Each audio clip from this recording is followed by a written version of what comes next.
ધાંગધ્રામાં વ્યાજખોરો સામે પોલીસનો કડક એક્શન. પીડિતની અરજી બાદ અંદાજિત 10 લોકો સામે ગુનો નોંધાયો. ધાંગધ્રા શહેરમાં રહેતા ઇકબાલભાઈ કાજી છેલ્લા 4 વર્ષથી વ્યાજખોરોના ચક્રમાં સપડાયા હોવાની ઘટના સામે આવી છે.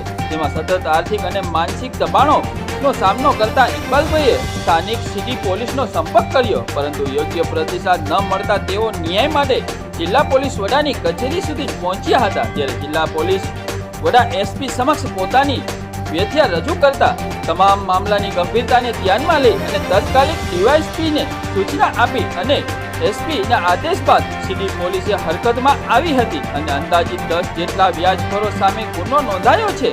ત્યારે પોલીસે વ્યાજખોરોના આ કેસમાં સંબંધિત આરોપીઓ વિરુદ્ધ કાયદેસરની કાર્યવાહી શરૂ કરી અને સમગ્ર મામલે વિગતવાર તપાસ હાથ ધરવામાં આવી છે. ઇકબાલ હુસેનભાઈ, ધાંગધ્રા રહેવાળો, કસ્બા શેરીમાં. મને 4 વર્ષથી વ્યાજખોરોનો બહુ ત્રાસ હતો, બહુ કંટાળી ગયો હતો. એટલો કંટાળી ગયો હતો કે હવે હું ઘરે ફાંસો ખાઈ એવી પોઝિશન હતી. તો મને સોમનાથ મારા ભાઈ દોસ્તાર મારા ઘરના લઈ ગયા એસપી સાહેબ ભાઈ. મને એસપી સાહેબે ફૂલ સપોર્ટ આપ્યો અને અહીંયાથી કોલ કર્યો ડીએસપી રોહિત સરને અને કે તમામનો આ બધા વ્યાજખોરોથી એટલો કંટાળી ગયો હતો કે તમે જાઓ કે તમે નિકાલા લાવી દો.